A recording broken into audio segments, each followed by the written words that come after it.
Belle bonsoir peuple moi, qu'espérez que vous êtes bien. Bienvenue à vous dans votre émission hebdomadaire. Bienvenue à vous dans votre émission Tchou pour tête. C'est le rendez-vous déconstruction, recherche, réflexion, de nouvelles alternatives. Et puis donc voilà, ça se passe chaque semaine. L'équipe vous connaissez déjà. Invité, on va en parler tout à l'heure. Salut Louis. On est là, posé. Tranquillement? Oui, tranquillement. Bon, toujours au gré des événements qui se passent au pays, mais ça va. Dans l'ensemble, on se met bien. On peut dire qu'on a eu une année très très riche. Hein. Ah, c'est clair, enfin une fin d'année surtout. Une fin d'année, voilà. Ouais, assez mouvementé, justement. Mais c'est bien. Ça met du mouvement, ça crée des débats, c'est toujours intéressant. Et ça crée également des réflexions aussi. Ah ben oui, j'espère bien que ça crée des réflexions, que ça ne fait pas que chacun reste sur ses positions et puis ne bouge pas. Ouais, j'espère que là, ça fait bouger des lignes et puis qu'on voit que il y a certains mythes aussi qui tombent, hein, concrètement. Qui sont à déconstruire. Exact, voilà. Comme on a l'habitude de le faire aussi. Ouais. Et ce soir, nous allons parler du fantasme de l'Afrique. Ce ne sera pas du Arius Mambélé, tout ça. Ce sera, voilà, d'une manière consciente, des choses comme on le constate. Et ce soir, pas d'invité. Nous sommes deux. Nous allons parler de cette thématique.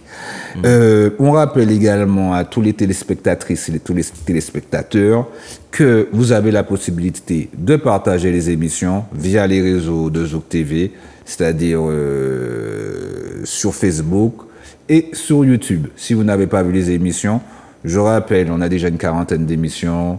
La semaine dernière, on a parlé avec une nutritionniste sur l'alimentation industrielle. C'était fort intéressant. Je vous invite à regarder si vous êtes pour courir. Donc ce soir, le fantasme de l'Afrique.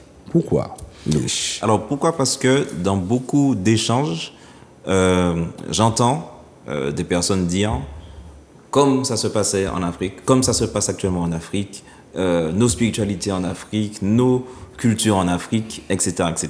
Et malheureusement, je me rends compte que souvent, ceux qui font beaucoup d'efforts à parler comme ça de l'Afrique selon un certain idéal n'ont jamais mis les pieds là-bas. Donc c'est assez problématique parce qu'il y a des choses qui se passent sur le continent africain, du coup, qu'il faudrait qu'on pense à déjà savoir qu'est-ce qui se passe là-bas, comment les choses ont évolué, parce que des choses que certains ont pu voyager sur le continent dans les années 70, dans les années 80, et comment le continent évolue aujourd'hui, ça n'a strictement rien à voir. Il y a même un fossé justement qu'on peut retrouver aujourd'hui entre les anciennes générations et les nouvelles générations, entre quelqu'un qui vit au village, quelqu'un qui vit à la ville. En fonction des villes aussi, ça va différencier. En fonction qu'on est du côté lusophone, qu'on est du côté anglophone, qu'on est du côté francophone. Bref, il y a énormément de complexité autour de l'Afrique, et j'ai besoin en fait qu'on déconstruise ce côté très simpliste où on voit l'Afrique selon un certain prisme, et souvent on l'idéalise, et comme je l'ai dit, de souvent se méfier de personnes qui parlent de l'Afrique sans jamais y avoir mis les pieds. On ne peut pas, en fait, à mon avis, évoquer des sujets qu'on ne maîtrise pas, ou en tout cas qu'on n'a pas touché du doigt. Parce qu'il y a aussi il y a aussi au niveau de la religion également, du côté des musulmans, ceux qui sont peut-être plus ancrés au niveau de la culture, de la spiritualité africaine aussi, puisque le côté musulman commence à prendre énormément de place également dans la partie de l'Afrique, surtout dans la partie de l'Afrique de l'Est. Oui. Bon, de toute façon, ça s'étend au niveau de l'Est du Mali, justement, jusqu'à le Maghreb, évidemment, qui a des fortes majorités musulmanes, mais effectivement, jusqu'à aujourd'hui, il y a encore des conflits au Soudan qui se font, qui sont sous couvert aussi de religion. Il n'y a pas que ça. Et de terrorisme aussi. C'est un des aspects, voilà. Boko Haram, etc. Donc voilà, il y a beaucoup de choses comme ça qu'il faut déconstruire parce que on ignore pas mal de choses. Boko Haram, c'est au Nigeria, je crois. Boko Haram, c'est dans la région du Sahel qui touche le Nigeria, le Niger. Mais pareil, le fait de parler, par exemple, d'État, ça aussi c'est compliqué parce que c'est tout récent, c'est 1884 le découpage. Et il faut voir que certaines populations là-bas ne se décrivent pas comme nigériens, par exemple. Ils vont d'abord se décrire comme, par exemple, Yoruba, avant de dire qu'ils sont nigériens. Il y a des zones où, effectivement, comme ils sont assez fiers, ils vont dire je suis ghanéen. Il y a des zones où, par exemple au Ghana, où ils vont dire effectivement qu'ils sont Ashanti, ou gain, éveil, etc. Voilà, ça dépend vraiment, et les visions qu'on se fait d'eux, il faut vraiment les déconstruire parce que c'est pas comme ça que ça se passe forcément sur le continent. Je rappelle aussi, avant de poser des questions, parce que quand tu parles de découpage au niveau des pays, ça n'a pas été fait par les Africains eux-mêmes. Voilà, évidemment, c'est quelque chose qu'ils ont subi. De toute façon, quand effectivement on s'y rend, donc moi j'étais plus de la région de l'Afrique de l'Ouest, donc au niveau de Nigeria, Bénin, Togo, Ghana, Côte d'Ivoire.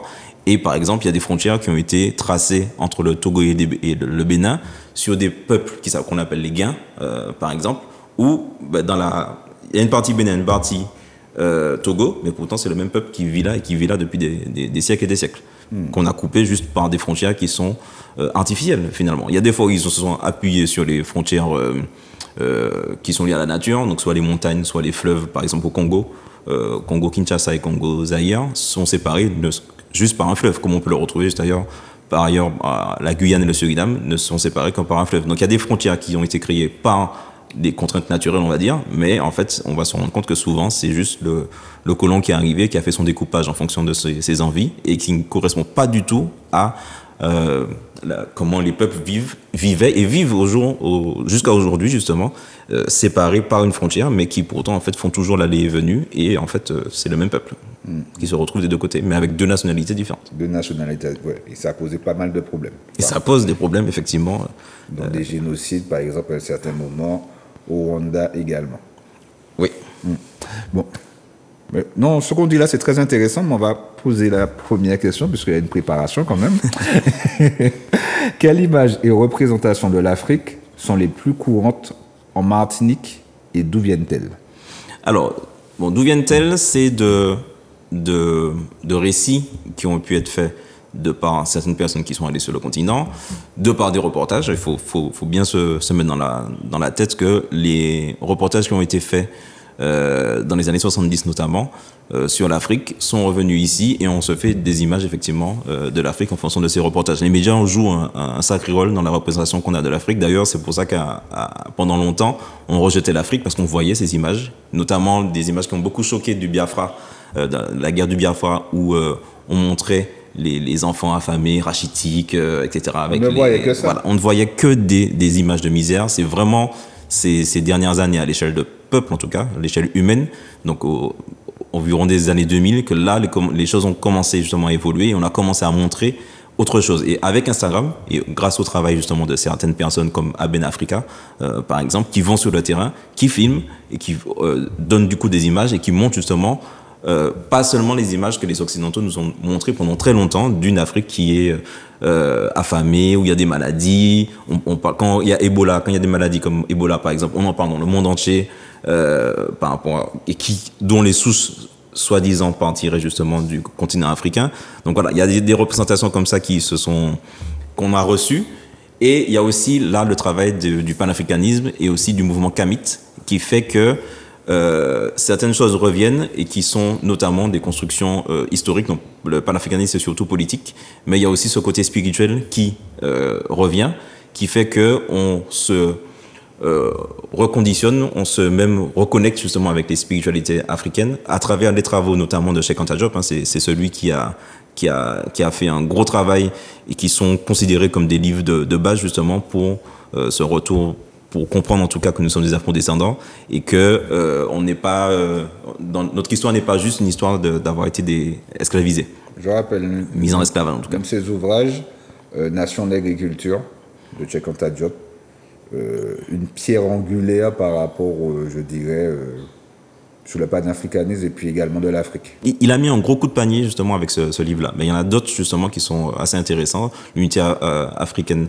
l'unité culturelle de l'Afrique, où il explique justement ce qui fait qu'il y a des éléments culturels qui sont partagés en tout cas sur le continent, qui peuvent nous amener à penser effectivement qu'il y a une unité culturelle. Il a fait aussi des textes sur l'économie, il a fait des travaux aussi sur la linguistique. Enfin bref, il a une grosse justement biographie. Il ne faut pas s'arrêter à Nation d'agriculture. C'est une ébauche.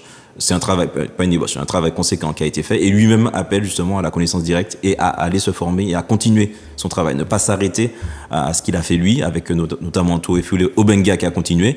Mais il dit bien justement de ne pas s'arrêter à ses travaux et de continuer. Et je tiens à signaler d'ailleurs que ça on en parle peu, parce qu'on voit Cheikh Anta Diop sous le prisme justement de ses travaux, notamment sur les momies, la génétique, etc.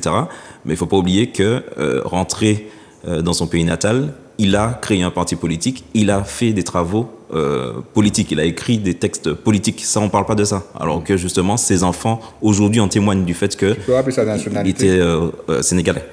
Du coup, du fait que rentrer chez lui, notamment Senghor, a fait un gros travail pour saper le travail de Cheikh Anta Diop.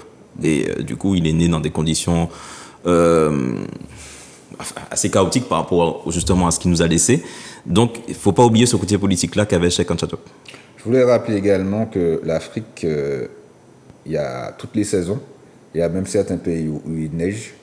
Et souvent, comme on parlait tout à l'heure là, d'images avec des enfants, souvent dans le désert, avec des grosses fortes, avec des grosses chaleurs et tout.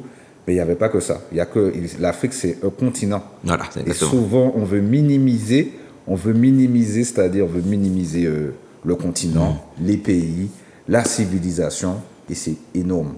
D'ailleurs, Quand on regarde comparativement à l'Europe, je ne sais même pas si comparativement à l'Europe, l'Afrique est largement plus grande. Et justement, quand tu demandais d'où ça venait aussi nos représentations de l'Afrique, Kalala Mutunde a fait un gros travail là-dessus. Par exemple, sur la représentation justement de la Terre et les dimensions des continents, il a montré, en tout cas, il y a plusieurs scientifiques qui ont montré que la cartographie qu'on fait minimise réellement justement les dimensions de l'Afrique et qu'on voit justement qu'on peut y mettre l'Australie, l'Europe et d'autres régions du monde concentrées justement déjà dans l'Afrique. Donc ça veut dire que on minimise justement sa cartographie, ses dimensions, et c'est bien plus vaste justement qu'on peut se le représenter. Et en parlant de cartographie, j'ai vu la semaine dernière, je ne sais pas c'est sur quoi, bon bref, on montrait que, en fin de compte, que l'Afrique, on montre le monde, mais à l'envers. Alors il y a des représentations justement et cartographiées. Que l'Afrique du Sud, en fin de compte, est vers le nord. Et l'Afrique du Nord. Ce que pourrait traduire le fait que des fois ils disent terre de bas et terre de haut et qu'on constate en fait que terre de bas est au nord et terre de haut au sud. C'est peut-être dû au fait que la représentation justement du monde était à l'envers de celle qu'on a aujourd'hui. Et surtout au niveau de la spiritualité, non, de la religion, c'est-à-dire que quand on dit effectivement que l'Afrique du Sud est en fin de compte vers le nord, en termes d'élévation, tu vois, en allant vers l'avant, en allant vers le haut, eh bien, ça change directement toutes les doctrines, même de la religion aussi. Oui, selon également par rapport aux documents. Non, je crois que c'était Safiane qui le disait, il me semble. Mais bon, j'invite aux gens à faire leur recherche et de le constater de par eux-mêmes. On va continuer ? Oui. En quoi les Martiniquais voient-ils l'Afrique comme une mère patrie ou un lieu de retour aux racines ? Ok, donc le côté mère patrie, je pense qu'aujourd'hui, c'est dû au fait que, comme on se conscientise par rapport à notre histoire, donc les pans, en tout cas, de notre culture européenne, on connaît assez, d'accord, ce mélange-là. Le pan, justement, de l'immigration indienne, on commence à de plus en plus en parler, donc ça aussi, c'est quelque chose qui est assez véhiculé. Bon, le côté libanais, syrio-libanais et chinois, bon, ça, on en parle moins, mais en fait, c'est pas compliqué de trouver des éléments sur l'histoire du Liban, de la Syrie ou de la Chine. Par contre, le côté, effectivement, africain, c'est quelque chose qui est toujours combattu, parce que je signale que le préfet de Guadeloupe avait utilisé le fait que c'était le fait d'ouvrir une école panafricaine favorisait le séparatisme. Donc, c'est toujours vu, en tout cas, comme un danger. Et en fait, cet aspect-là est peu développé. On ne sait pas. Des personnes justement qui ne sont pas allées forcément sur le continent ne sauront pas forcément dire qu'est-ce qui vient chez eux de cultures qui viennent du continent africain. Qu'est-ce qui vient d'ici, qu'est-ce qui vient des Kalina, etc., etc. Parce que, comme je le dis, il n'y a pas assez de ponts qui fait qu'on peut se rendre assez facilement. Aujourd'hui, pour aller sur le continent, il faut passer par Paris le plus souvent pour avoir des prix les moins onéreux. Donc il y a des lignes qui commencent à se faire avec la Barbade, Barbade-Ghana, Jamaïque-Ghana aussi. Mais ça reste compliqué déjà d'aller en Jamaïque et en Barbade à moindre coût et ensuite d'aller sur le continent. Donc tout ça fait qu'on a ce besoin effectivement de reconnexion et on part du principe que comme c'est déjà la mère patrie de tout ce qui est humain et que nous justement on a des traits de l'humanité. Voilà, on a des traits afrodescendants. Ça, faut pas se leurrer. Quand on arrive sur le continent, c'est un constat qu'on fait. On a l'impression de voir nos cousins, nos cousines, nos tantes, etc. Et c'est la même chose. Quand ils viennent dans la Caraïbe, ils nous font exactement le même constat. Quand je suis arrivé, j'avais l'impression de voir des personnes de ma famille. Donc forcément, il y a des choses qui sont flagrantes et il y a des éléments aussi culturels et spirituels, culinaires, qui fait effectivement qu'il y a des ressemblances. Mais l'idée aujourd'hui, ça va être de démêler le vrai du faux, de savoir qu'est-ce qui peut venir effectivement de ces souches-là ou qu'est-ce qui ne vient pas du tout de ces souches-là et d'essayer de peser en tout cas qu'est-ce qui est vrai, qu'est-ce qui est faux et d'arriver justement à en faire quelque chose qui nous permettra de nous élever en tant que ou d'affirmer notre identité soit afrodescendante, soit en tant que Martiniquais tout simplement, mais en intégrant cet élément culturel-là, ce qu'on minimise beaucoup jusqu'à aujourd'hui. Jusqu'à aujourd'hui, j'entends des discours disant que ah mais non, on vient pas d'Afrique, faut arrêter avec ça, on sait même pas de quelle région dont on vient d'Afrique, etc. Il y en a même qui nient le fait que finalement on vient du continent africain. Enfin bref, ce sont des débats en tout cas qu'il faut tenir, mais de façon rigoureuse et sérieuse. Tu peux me rappeler la ligne aérienne qui devait se faire entre la Martinique et je crois que c'était le Sénégal? Oui, c'était avec Puis il y avait une délégation qui est venue, une reprise au niveau de l'aéroport, il y avait également une présentation également, une délégation africaine, une délégation sénégalaise qui sont venus en Martinique, je les ai même vus au journal télévisé, et en fin de compte, c'était juste avant le Covid, il me semble. Ou pendant, non, pendant un peu après, ouais. Un peu après, 2021. Malheureusement, j'attends toujours. Mais ça, voilà, on attend. Il faut faire attention aussi aux effets d'annonce. Il y a beaucoup d'effets d'annonce et finalement, c'est pas le cas. Donc, c'est des choses qui accréditent la théorie selon laquelle on veut nous couper effectivement de nos racines africaines. Comment on peut expliquer justement aujourd'hui que c'est beaucoup plus court de faire le trajet directement de Fort-de-France à Bamako ou bien à Abidjan. Je crois que c'est à 4 heures. Ouais, enfin, ils évaluent à 4 heures ou 3 heures. C'est beaucoup plus court de le faire comme ça, mais il n'y a aucune ligne aérienne qui le fait. Donc, on va nous sortir des excuses commerciales disant que, ouais, mais comment on fait pour remplir l'avion, etc. Il faut voir aussi qu'il y a une volonté, à mon avis, politique de ne pas se rendre directement sur le lieu parce que, comme je l'ai dit, une fois qu'on arrive là-bas, c'est assez flagrant. Des éléments, justement, culturels qu'on nous nie, là, c'est flagrant. Il y a des choses qu'on ne peut pas nier. Je prends même l'exemple de ma mère qui est venue et qui est quelqu'un qui était une grande défenseuse du fait qu'on n'a pas de lien avec l'Afrique. Arrivée là-bas, elle a tenu un discours totalement différent parce qu'elle a bien vu justement des choses au niveau du faciès, au niveau du phénotype, mais aussi au niveau culturel. Donc elle a vu par exemple quelque chose qui l'avait choqué, c'est les fers à repasser qu'on utilisait avant, enfin les fers qu'on chauffait justement avec du charbon, etc. Elle l'a vu là-bas, elle a vu comment ils nettoyaient le linge en allant des fois toujours dans les fleuves ou dans les rivières, avec la façon d'y aller, en chantant, la mécanique en tout cas qu'on utilise pour pouvoir nettoyer les vêtements, les chants, il y a certains chants effectivement qui peuvent rappeler ça. On était là aussi pendant la fête du Vaudou, et en fait il y a des choses qui font tout de suite remarquer que il y a une ressemblance avec notre carnaval. C'est très flagrant. En arrivant là-bas, tout de suite, on voit des gens qui sont sur des échasses et on leur pose la question. Ils disent non, on a toujours fait ça. Comment ça se fait qu'il y a des gens sur des échasses là-bas et des gens sur des échasses chez nous et il y a eu aucun contact entre les deux et les deux ont développé ça. C'est qu'à un moment donné... à un certain moment, il n'y avait pas la télévision, voilà, les réseaux sociaux pour pouvoir démontrer. Voilà, exactement. Donc, il y a des choses qu'il faut quand même démontrer scientifiquement, mais comme je le dis, en faisant des ponts aériens vers le continent, il y a des choses qui seraient flagrantes. Il y a des choses dont on ne pourrait plus débattre parce que c'est flagrant en arrivant, notamment en Afrique de l'Ouest. Donc là, c'est la région que je connais le mieux. Certainement qu'en Afrique de l'Est, on retrouve aussi des éléments, mais il y a des choses qui sont flagrantes en arrivant, comme je le dis, du point de vue culturel, du point de vue aussi phénotype. Du point de vue culinaire, j'ai trouvé en fait des pains de bokit, des façons de faire le pain qui sont faits comme le pain du bokit. Les racines, c'est souvent bec, bok, des choses comme ça, comment ils l'appellent là-bas. Et donc en discutant, je me suis rendu compte que là, en fait, le pain du bokit est sec. Aujourd'hui, ils ne mangent que le pain comme ça. Et je leur pose la question, je leur dis, mais comment ça se fait? Nous, on a le bokit, je leur montre, ils me disent, oui, mais ça, on le faisait avant comme ça. Mais en fait, le prix, déjà faire des salades, c'est compliqué parce que c'est fait de façon maraîchère et il y a des parasites qui attaquent tout ce qui concerne les tomates, les salades, etc., les concombres, etc. Donc, ils ont du mal à faire ces éléments-là. Donc, déjà, ça a fait qu'on retrouve plus ces éléments-là, mais c'est aussi le fait que les salades sont devenues chères et qu'ils ne peuvent plus en fait proposer à tout le monde, voilà. Donc ils se sont adaptés, mais on trouve justement le pain du bokit, on trouve les chadeks, on trouve qu'on appelle ça, les noix là qu'on caramélisait. J'ai oublié le nom. Bref, on trouve ces choses-là toujours sur le continent. Alors qu'encore une fois, quand tu vas questionner les personnes sur leur pratique, ils vont te dire non, ça on a toujours fait ça. C'est que c'est des liens. Hein. Mais oui. C'est le lien, c'est comme des jumeaux. Il y en a un qui est au Ghana et puis un autre qui est parti aux États-Unis. Eh ben, ils vont ressentir certaines choses. Tu vois, il y a des choses, des mystères, mais c'était la vie à compter qu'a dit Patrick Saint-Éloi. Au niveau linguistique, on va le retrouver aussi. C'est Jean-Luc Duvial qui travaille beaucoup là-dessus, ou dans ce qu'on appelle le créole, donc le matiniché ou le guadeloupéen. On va retrouver aussi des mots, des termes qu'on va retrouver dans certaines régions, justement, que ce soit chez les Wolofs, que ce soit dans le Kikongo. Moi, du côté des Évé, c'était le nom. Donc, nous, on dit Awa, eux, ils disent Ao. La façon de dire oui en faisant le un. Donc, ça, ils le font toujours là-bas.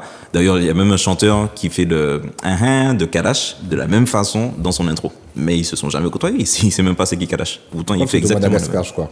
Il me semble que c'était Madagascar. Non, mais là, c'est un chanteur du Togo, Togo qui fait ça, qui fait son intro comme ça. Je lui fais écouter Kalash. Il me dit, putain, c'est incroyable de voir que, on fait la même chose, mais il n'a jamais entendu parler de Kalash. C'est pour dire. Tout à l'heure, là, tu parlais du vaudou. C'est une transition par rapport à ça aussi. Comment les Martiniquais perçoivent-ils les pratiques spirituelles et religieuses africaines comme le vaudou ou le culte des ancêtres?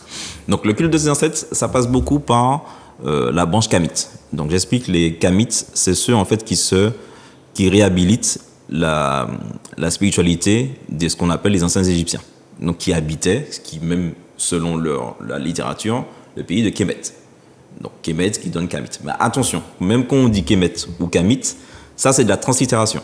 Donc ça veut dire que c'est selon la pierre de Rosette, et c'est Champollion, un Français, qui a trouvé la recette, mais c'est une façon de traduire les hiéroglyphes. Aujourd'hui, il y a des travaux qui sont faits notamment par Dibom Barimbok, où Cheikh Anta Diop d'ailleurs a commencé à faire ce travail-là, où là il s'appuie sur les langues dites bantou, mais bon, ça encore c'est un terme qu'il faut déconstruire, mais les langues du coup qui viennent du continent africain, et qui partent de ces langues-là pour pouvoir comprendre les hiéroglyphes, d'accord, et du coup aussi les énoncer avec la langue de façon différente. Ce qui fait que Kemet, c'est une convention internationale pour pouvoir dire le pays des Noirs, le pays de la Noire en tout cas, qui est lié au limon de l'Égypte. Bref, il y a plusieurs, en tout cas c'est comme ça qu'ils le disent en faisant la translittération. Donc c'est ceux qui donnent Kemet, ceux qui donnent justement le mouvement Kamit, par exemple. Donc la spiritualité, le culte des ancêtres vient du fait qu'on a fait ce travail-là justement sur l'ancienne Égypte, et c'est pas anodin, c'est-à-dire que c'est pas une façon d'invisibiliser les autres spiritualités qu'il y a sur le continent.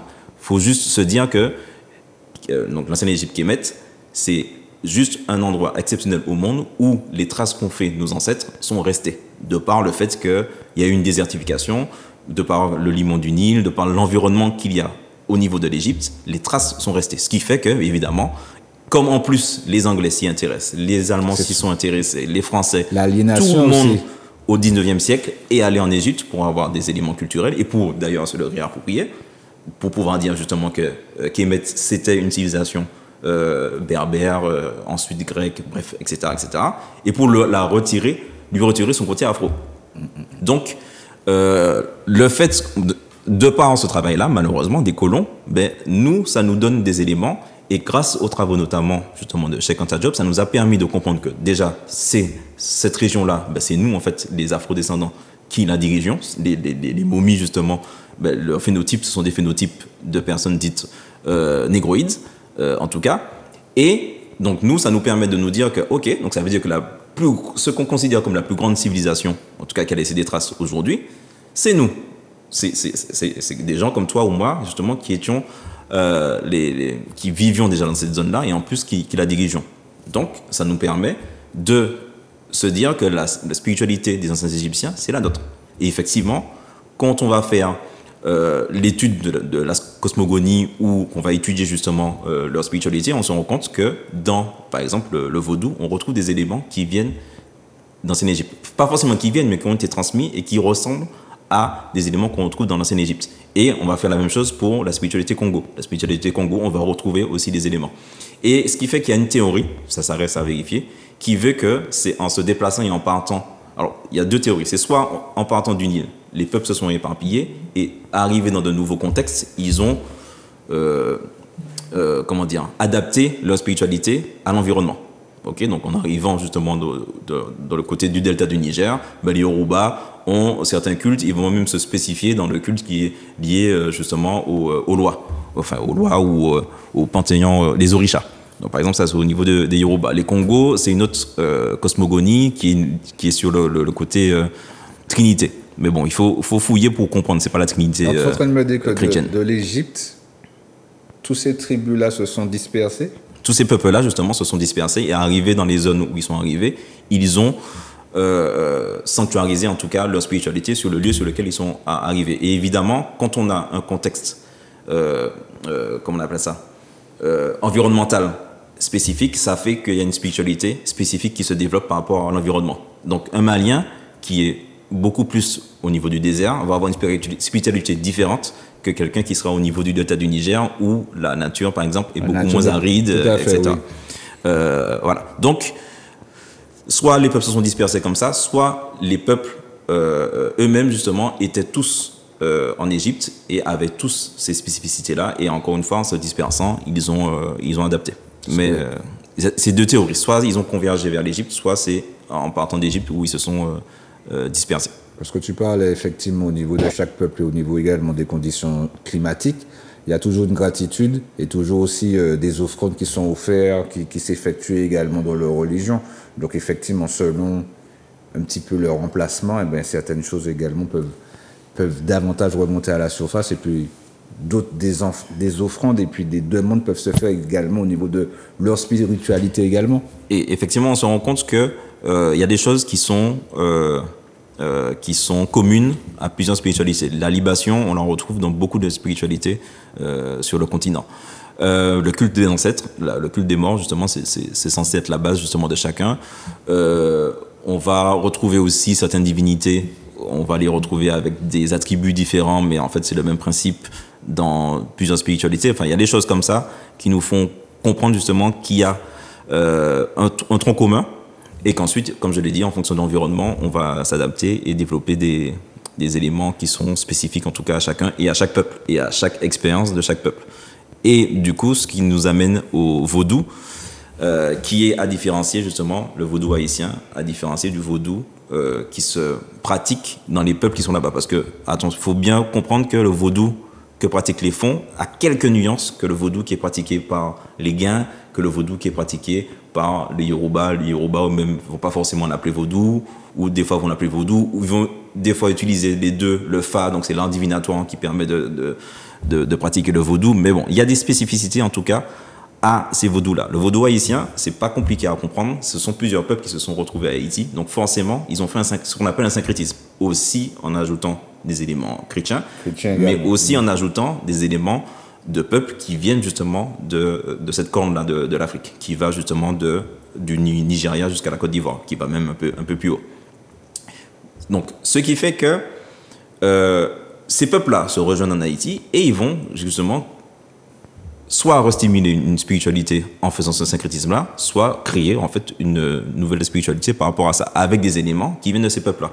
Et des personnes qui vivent justement chez les Guins, les Ashanti, etc., quand ils viennent en Haïti, ils disent il y a des moments où vous jouez les rites de notre région. Ensuite, vous allez juste après jouer le rite de la région qui est à côté, etc., etc. Donc on comprend bien en fait que c'est un syncrétisme. C'est un melting pot. Voilà, manière. Exactement.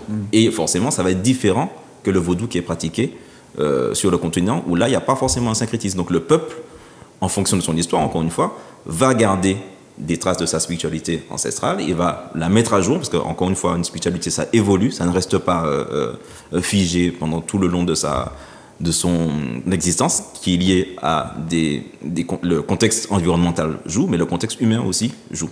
Au niveau de la langue, elle est au niveau du vaudou, elle sera pratiquée dans la langue de la tribu ou bien la langue du pays. Quand je dis la langue du pays, c'est-à-dire la langue du colon.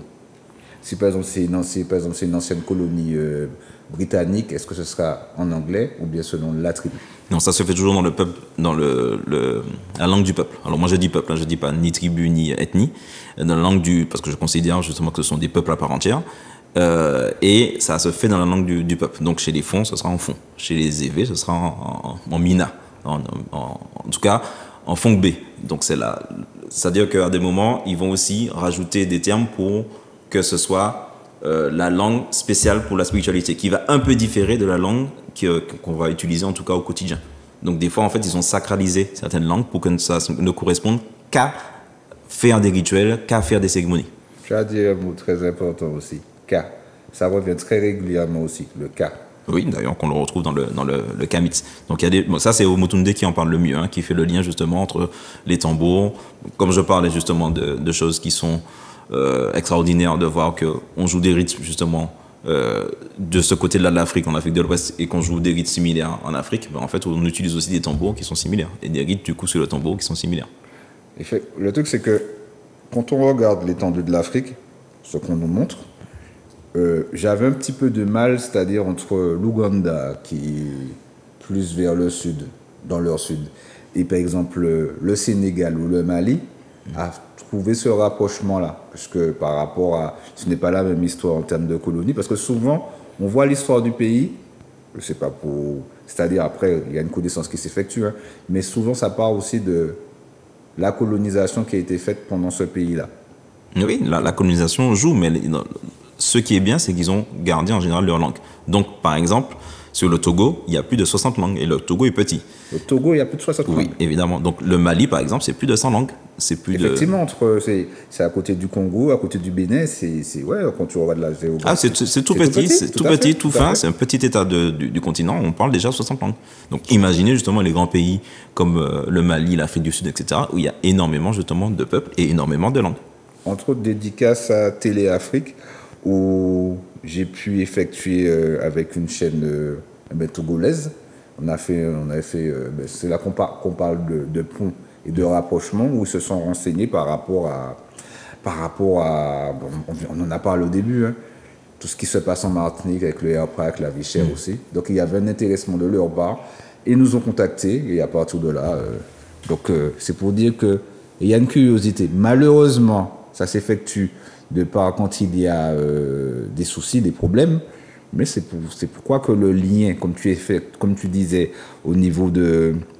S'il y avait ce lien-là au niveau aéroportuaire, qu'on pouvait se rendre en Afrique, peut-être ce ne serait pas juste quand il y a des problèmes qu'on pourrait parler et discuter. Oui, c'est clair. Ce qui est difficile, c'est de retrouver des personnes là-bas qui peuvent nous donner des informations assez fiables. Donc, à titre personnel, quand il se passe des choses justement en Afrique, donc, par exemple au Niger, j'avais des informations directement de personnes qui allaient régulièrement au Niger ou qui étaient au Niger. Donc, ça me permettait de contrebalancer les informations que je pouvais recevoir de TV5 Monde ou d'autres choses. Parce que le traitement qui est fait dans les médias n'est pas le même que le retour direct. Donc, par exemple, je vais prendre un exemple à titre local.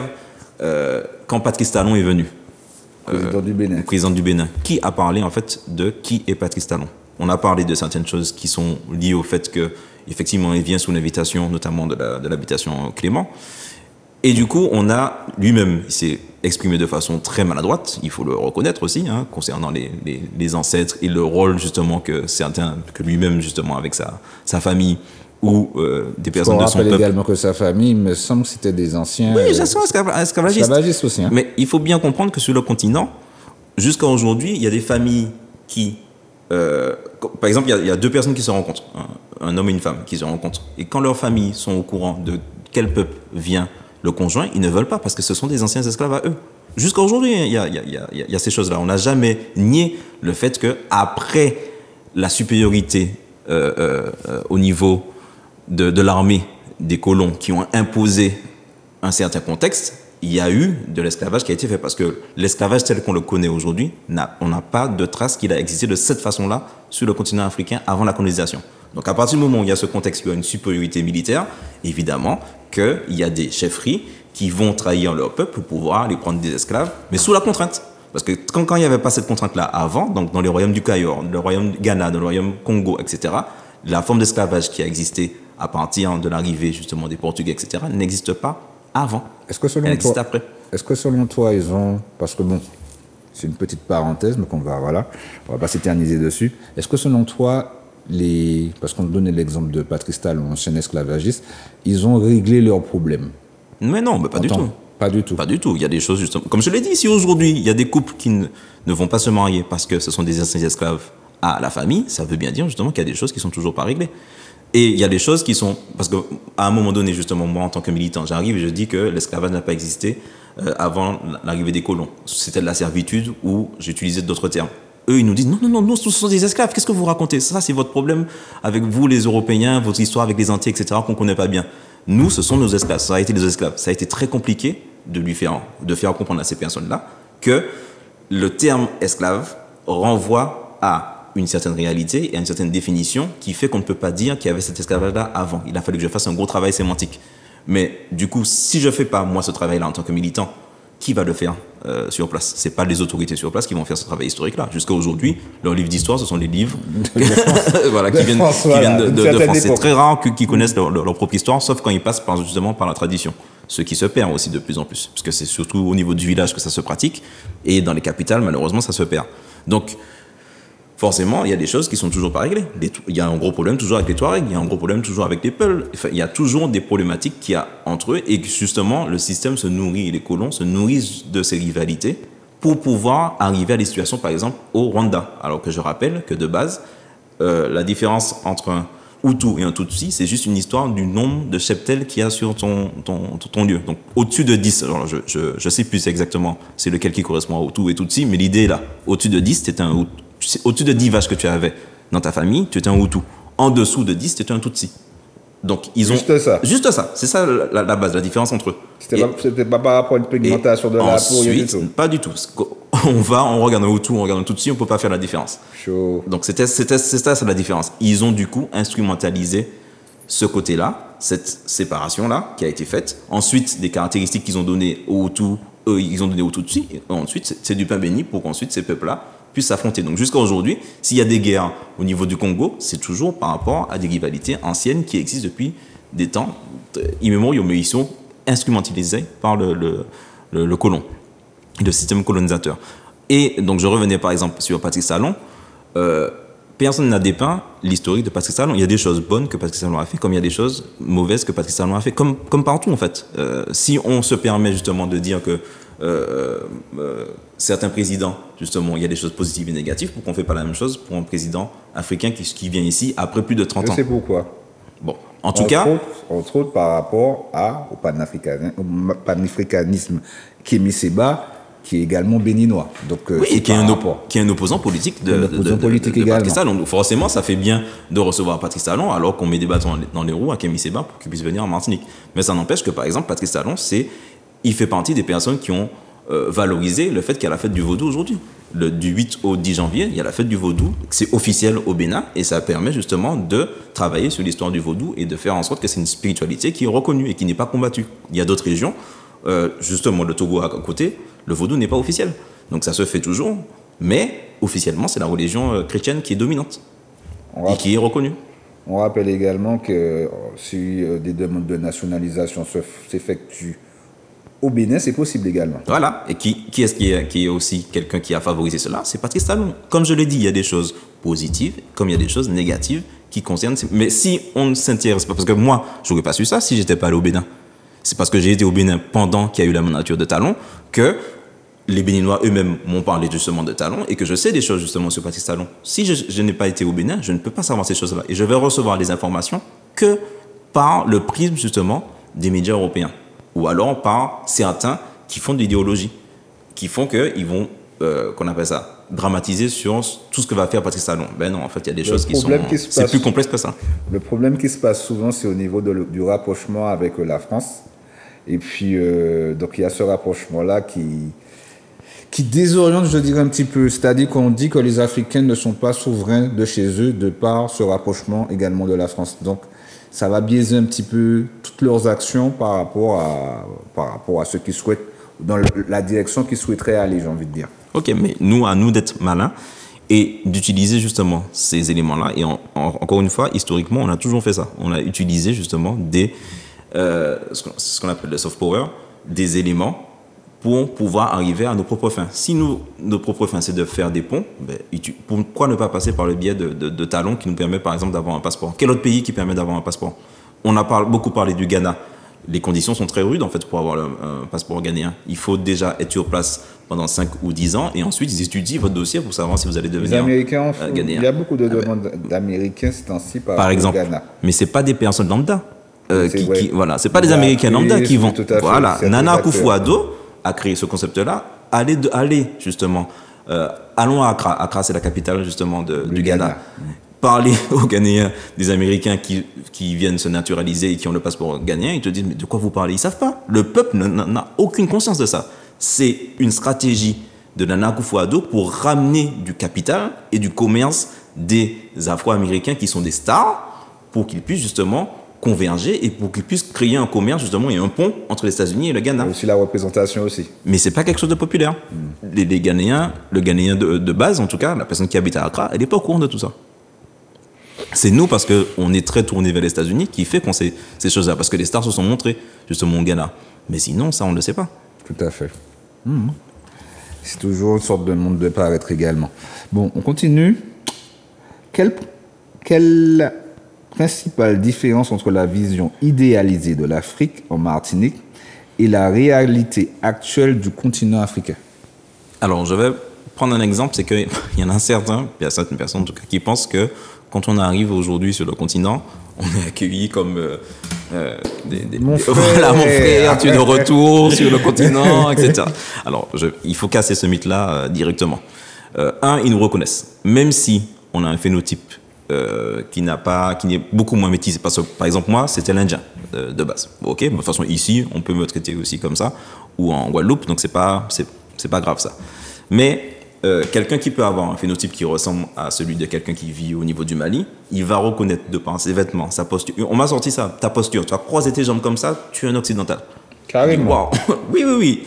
Une montre. Parce que forcément, leurs conditions de vie sont différentes de la nôtre. J'arrive, j'ai changé mes vêtements, je me suis adapté au fur et à mesure. J'arrive quelque part, on me dit, non, toi, tu es un occidental. Je dis, mais comment tu as fait? Il m'a dit, mais tu as une montre. Tu as vu beaucoup de gens, en fait, qui peuvent se payer une montre? Je dis, ah merde, j'avais pas compris ça. Donc déjà, ils nous repèrent. C'est la première chose. 2, ils font pas d'accueil triomphal à l'aéroport, tu es revenu en terre conquise, etc. Non. Parce que, ils savent reconnaître le fait qu'on est occidentaux. Et d'ailleurs, de toute façon, ça se voit parce que notre façon de nous mouvoir, etc., on voit bien effectivement que nous sommes des occidentaux. Il faut bien garder ça en tête. Hein. On n'est pas... pour eux, en tout cas, ils ont cette vision-là. Et ils vont, par exemple, au Togo, ils nous appellent Yovo. Donc Yovo, ça veut tout simplement dire étranger. Donc on est dans la même catégorie que le français, que l'italien, que l'indien, que le coréen, etc. On même pas nous voir comme un cousin. Non. C'est après, une fois que j'ai vécu dans le village et que du coup ils m'ont vu, par exemple, couper mes fruits, qu'ils m'ont vu faire la cuisine, etc., qu'ils se sont dit, ah, il y a un truc qui est bizarre avec toi, Yovo, c'est-à-dire que tu fais certaines choses comme nous alors qu'on sait déjà que tu l'as jamais vécu ici. Et c'est là justement que l'échange peut commencer et que là, ils peuvent déjà souvent découvrir l'histoire de la Caraïbe, parce que souvent ils ne sont pas au courant de toutes les choses justement qu'on a vécues là-bas, donc de la déportation, de l'épisode de l'esclavage, de la colonisation, bref. Et c'est à ce moment-là justement qu'on peut faire des ponts et que l'échange va commencer à être cordial. Mais avant ça, on est des étrangers. Donc le côté où on pense qu'on arrive, et, non. Et il y a aussi des choses qui sont historiques, qui sont liées à cela. Il y a eu des expérimentations, le Libéria, c'est une expérimentation de retour en Afrique. Voilà, de Back to Africa, notamment d'Afro-Américains qui vont au Garvey. Libéria.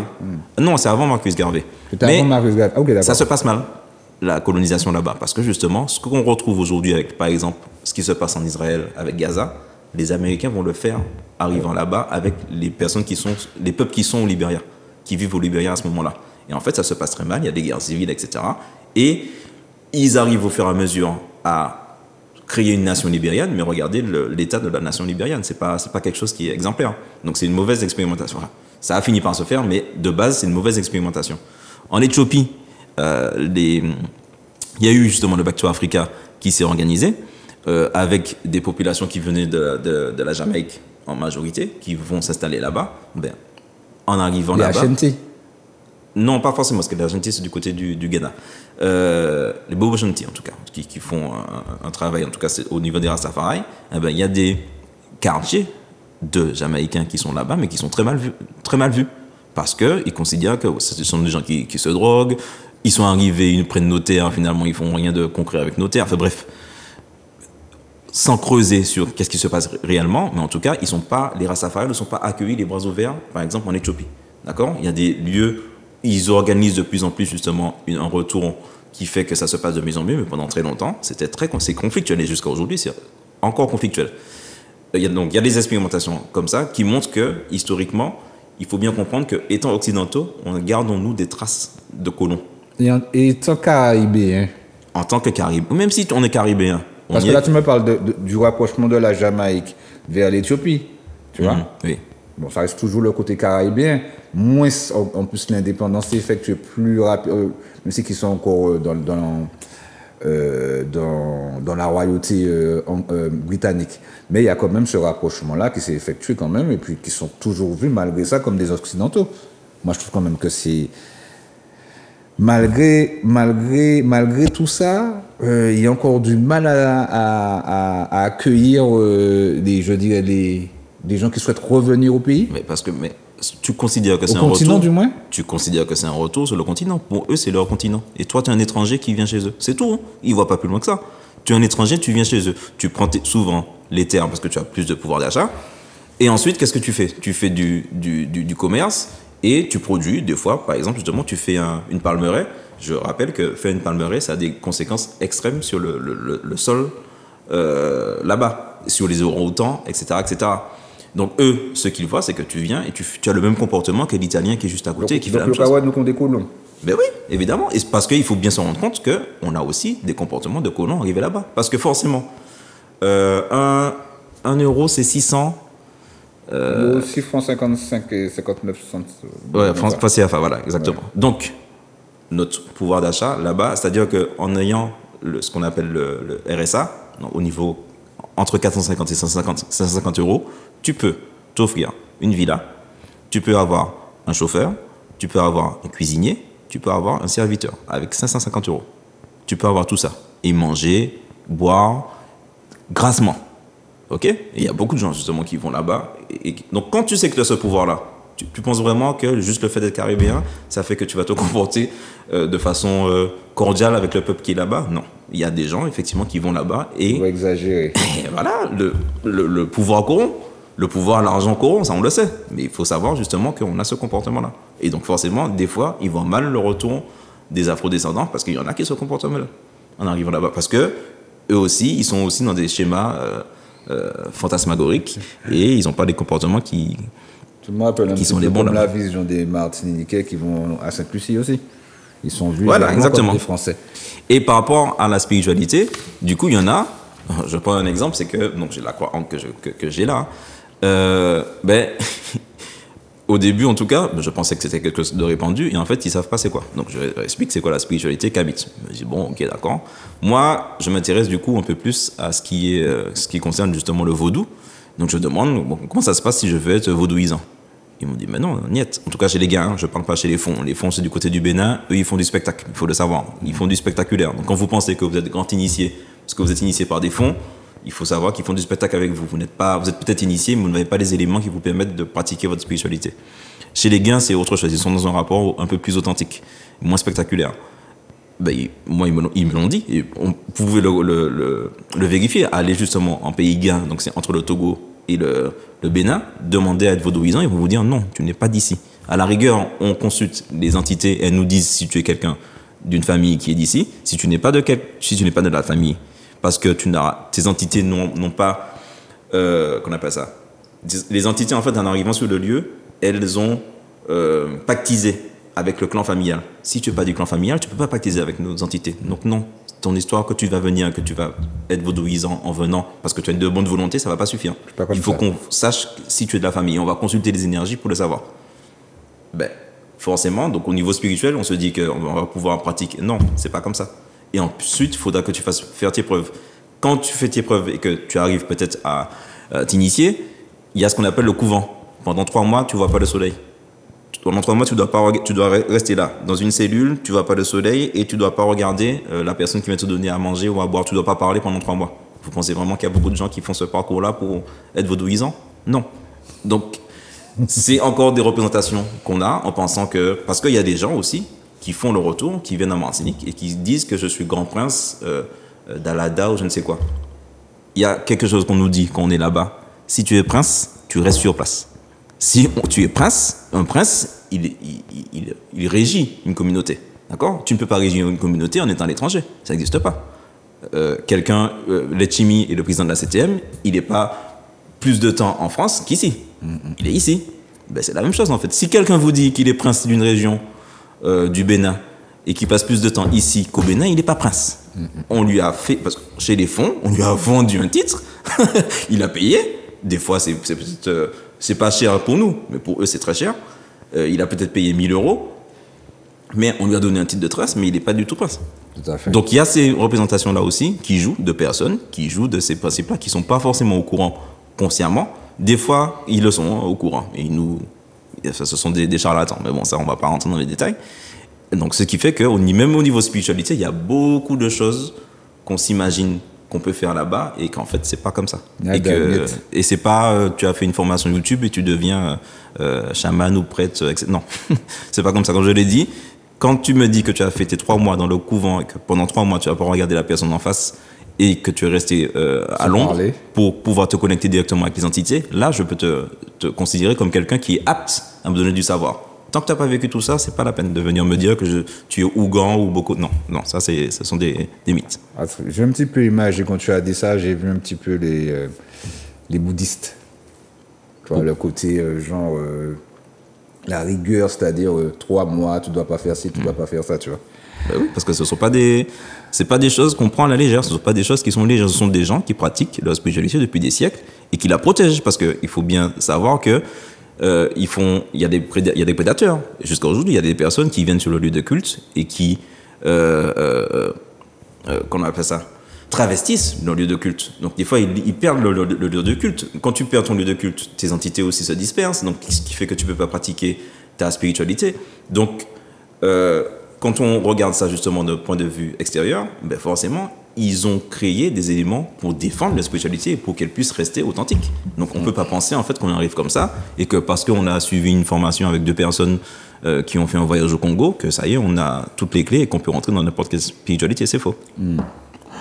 En quoi l'idéal panafricaniste influence-t-il la façon dont les Martiniquais se projettent vers l'Afrique ? Alors ça l'influence tout simplement parce que ce sont les panafricanistes qui font ce travail-là justement de reconnexion et qui considèrent que les afrodescendants, donc le continent, c'est le continent africain plus sa diaspora, plus les peuples qui sont en diaspora, donc les Martiniquais, les Guadeloupéens, les Barbadiens, les Guyanais, etc., etc. D'ailleurs, il faut bien, c'est important de le souligner, j'étais en Guyane justement il y a 3 semaines et jusqu'à aujourd'hui, il y a des peuples marrons qui pratiquent leur culture des peuples justement qui étaient au niveau de l'Afrique de l'Ouest. Donc, il faut se rappeler en tout cas ce côté-là. Donc, ils considèrent justement qu'il y a la diaspora plus les personnes qui sont les peuples qui vivent sur le continent. Et c'est eux, en fait, comme des gens comme, par exemple, Kémy Séba, comme Kalala Omotunde, qui ne se disaient pas forcément panafricanisme, mais qui étaient kamites, qui font ce travail-là pour qu'il y ait justement une reconnexion. Ou Hamza Kiabara Boukari, qui est un Martiniquais béninois, d'ailleurs.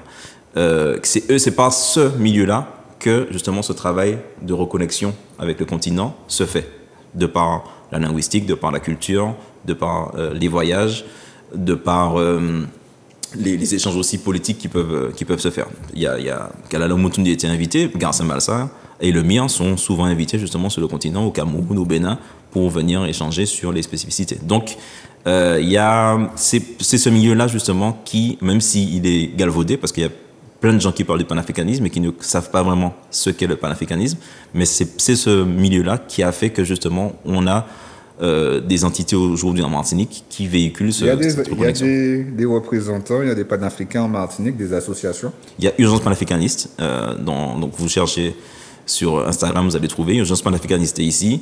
Il y a des membres de la Ligue panafricaine Umoja qui sont ici. Il y a le MIA Martinique, il y a le MIA qui a une antenne au Bénin.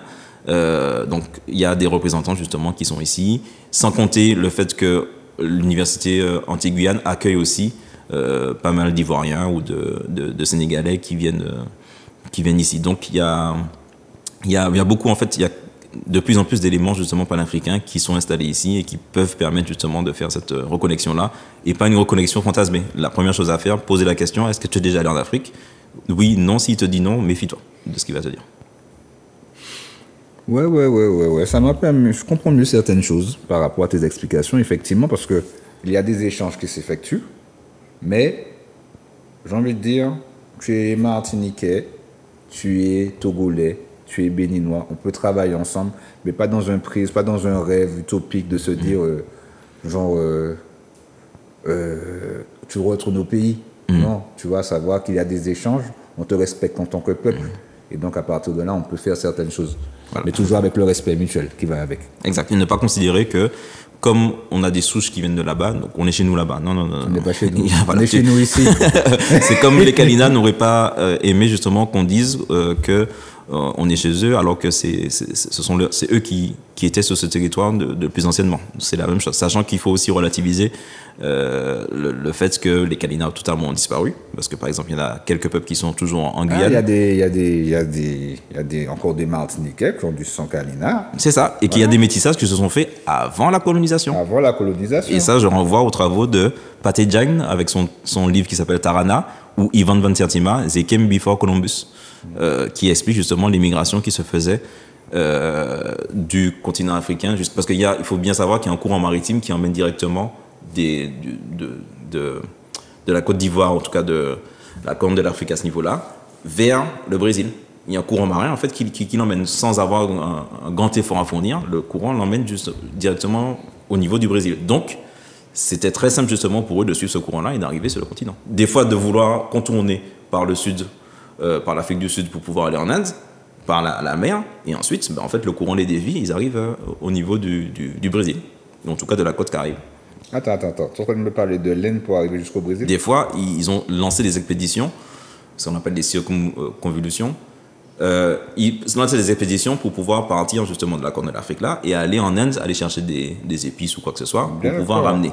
Et en fait, des fois, en faisant ce chemin-là, en passant par les détroits qui passent en dessous de l'Afrique du Sud et aller vers justement l'océan Indien, des fois, en fait, le courant les emmenait au niveau de la Caraïbe. S'il y a des Tetolmecs au niveau du Mexique, c'est pas pour rien, en fait. C'est parce que, justement, il y a des connexions qui ont toujours été faites entre nos peuples, ce qui fait qu'il y a certainement des métissages qui se sont faits après la colonisation, mais il y a certainement des métissages qui se sont faits avant. Et c'est peut-être des choses qui vont expliquer pourquoi, jusqu'à aujourd'hui, même s'il n'y a plus de Kalina en Martinique, on va faire des cassaves, on va appeler des communes Makuba, etc., etc. Il y a des choses qui sont plus complexes que... Beaucoup plus complexes. Et là, quand tu me dis ça, je revois un petit peu l'atlas, le globe terrestre qu'on nous a montré. Et je vois certaines incohérences, mais bon. C'est ça aussi, tout peut-être. Hein. C'est rechercher, avoir des alternatives et mieux comprendre certaines choses. En tout cas, Ulrich, je te remercie pour toutes ces explications par rapport à l'émission de ce soir. Là, elle est vite quand même. Hein. Ouais. Il y a encore d'autres choses à dire. Donc, je pense qu'on va même faire une deuxième édition. Mais il y a encore des éléments dont il faut parler sur le matriarcat, sur, comme je l'ai dit, les peuples qui vivaient sur le continent avant la colonisation, tout ce qui s'est construit entre l'ancienne Égypte et les peuples qui vivent aujourd'hui. Enfin bref, il y a encore beaucoup de choses dont il faut qu'on parle, notamment aussi de panafricanisme. Et on va y venir dans les prochaines émissions. En tout cas, c'est mon cadio. Il n'est pas allé au de l'Afrique. Il n'a jamais été pieds là-bas. Méfiez quoi. Critique. Bon, en tout cas, j'espère que vous avez apprécié l'émission de ce soir. Le rendez-vous est pris la semaine prochaine. Vous êtes déjà connus. Bonne soirée à vous.